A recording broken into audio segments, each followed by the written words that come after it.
Hey everyone, and welcome to the channel. So today we get to take a look at the 2024 Audi RS5 Coupe. This is finished off in Mythos Black Metallic, and the MSRP is just over $94,000. This particular model has right around $13,000 worth of options that we will go over. We're going to start off though with what powers the RS5. This has a 2.9 liter twin turbo V6. It's paired to the 8-speed Steptronic automatic transmission, and it pumps out 444 horsepower, 442 pound-feet of torque, sent through that Quattro all-wheel drive system, propelling this almost 4,000 pound coupe from 0 to 60 in 3.5 seconds. Top speed for this model is 180 with the competition package. And as far as fuel economy goes, you're looking right around 18 miles per gallon in the city and 25 out on the highway. So let's start off up front where we have the hexagonal grille. Everything has been blacked out, including the badge in the middle. There's a forward-facing camera, all the parking sensors as well, including the sensors on both sides, which are for the adaptive cruise. Now there's also carbon fiber accents up front. There, you'll notice they're right here with the trim piece just to the outside of that to provide even more airflow. And then there's carbon fiber for the entire lower section with some more inlets just above that.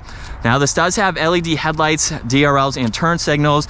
There's also a trim piece here to match the one down below. This one is not functional like the one in the lower section, however. And then there's 4 distinctive lines that come down the hood, meeting the top section of this grille very nicely. I think it gives it a fantastic look for this car. And then moving on to the side, this is where we are going to see a lot of the options that are added. So taking a look at the window sticker real quick, competition package with the standard brakes, $10,300. Gives you the 20-inch wheels, 180 for the top speed, all of the RS emblems and everything, including the competition coilover suspension. So I believe it is slightly lowered, but we have a beautiful set of wheels with those massive red brake calipers. There's even carbon fiber for the mirror caps, turn signal, camera system, and a full moonroof up top. And then very crisp lines that run down the side. There's one just above the door handles, so it runs the entire length of the vehicle. Large windows for your backseat passengers, but it gives it a great look all the way to the back. Where this does have a small trunk-mounted spoiler, blacked out badges, backup camera with all these sensors, even more carbon fiber surrounding the dual exhaust and running in that lower section of the diffuser there. Now as we work our way to the cargo space, you can use the button on the key fob or the one up underneath, and this is a practical everyday style vehicle. Spare tires underneath the floor, we have storage bins, you can even fold down all 3 back seats. There's a hook here where you can place some items if you need to, and it just gives you a really good amount of space, which is nice to see.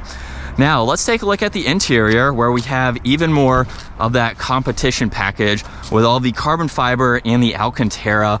There's also leather, Bang & Olufsen sound system. Side mirrors are heated and power folding. There's memory seating controls too. And take a look at these RS Sport Bucket seats with leather and Alcantara. They even have massagers. They are automatic too. And we have controls up top that you can use along with the ones down below to move that seat, pull on this leather tab, and now that gives us access into the back seats. This is a 4-seater, so right in the middle, there's a little bit of storage. There's climate adjustments with your temperature, storage nets too. There's even more storage in the sides with the armrest there. And then take a look at the armrest in the middle. A little bit of storage with 2 cup holders. And like I mentioned earlier, you can fold down these seats. So that just gives you a little bit more practicality to enter into the back. But at 5'10", I really don't have any issues. I could ride around town and be comfortable. So if I needed to be back there, it just gives you that added practicality. And this is a low coupe, so it is easy to hop into, where we are now greeted with the full Alcantara steering wheel. Paddle shifters are on both sides. We have some brushed aluminum accents. Let's fire this up though, so we can go over the rest of these controls. So on the right side, there's volume and tuning, Bluetooth and voice commands, heated steering wheel, even the RS control. So there's RS1 and RS2, and then we're back into the normal setting there. You can configure that within the infotainment system just to get the car set up to your liking. Left side, there's also some more controls for this virtual cockpit. So currently, this is the setup where we can go through some info on this left side, including the navigation. But if you want to pull everything up in full screen, just click on the view button, and now we can look at all of this in a larger view. So just depending on what you would like to see for the day, you can quickly go through that. Cruise control is also on this left side with your distance pacing.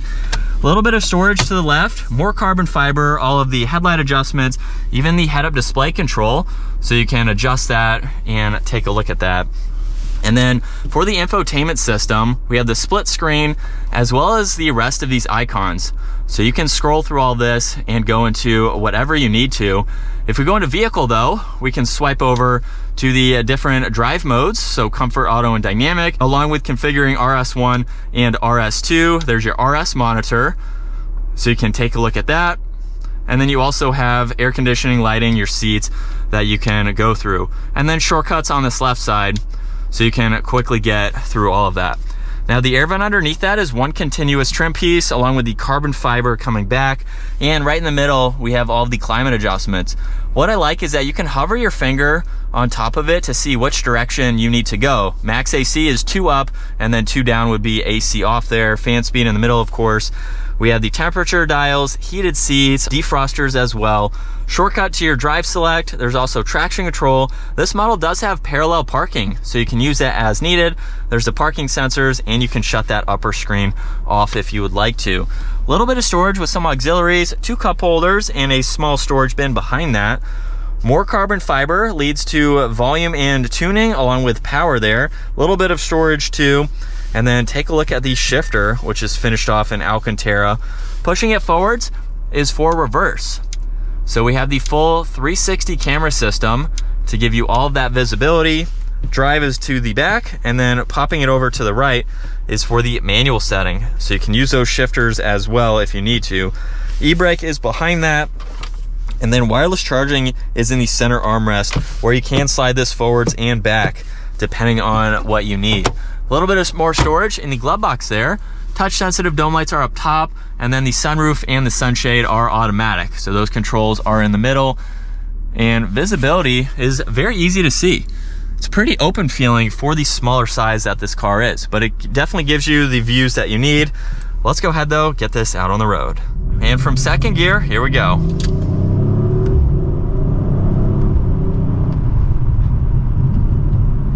As we come around this turn, not even anything that this car can't handle. The steering is so direct, so it feels so planted and direct in the steering. It's definitely a very fun, performance-oriented sports car. And for almost that $100,000 price tag, you are looking at some other competitors like the BMW M4, maybe some AMGs from Mercedes-Benz. So there's a few other options out there. I will say that the Audi is probably going to be the simplest to use. And what I mean by that is the technology. So we have the tech like the adaptive cruise, distance pacing, things like that, heated seats, massaging seats too, which I didn't show earlier. Just by pushing on this button, you can go into them and quickly set that up. But everything is super simple and laid out very well. So it's a vehicle that you don't have a million different settings that you have to go into in order to set everything up. You can just hop in it and you are ready to go. So it's a little bit more on that simple side, but it still gives you everything that you want. So if you're not into the ambient lighting and some other features and things like that, you really just hop in this and go. And I can't get over how comfortable this is to drive. It would be such a good daily driver. And we got a few pops in that exhaust. It's definitely a great option to go with if you're looking for a practical sports car. Maybe you want something that's not quite as flashy, especially being finished off in black.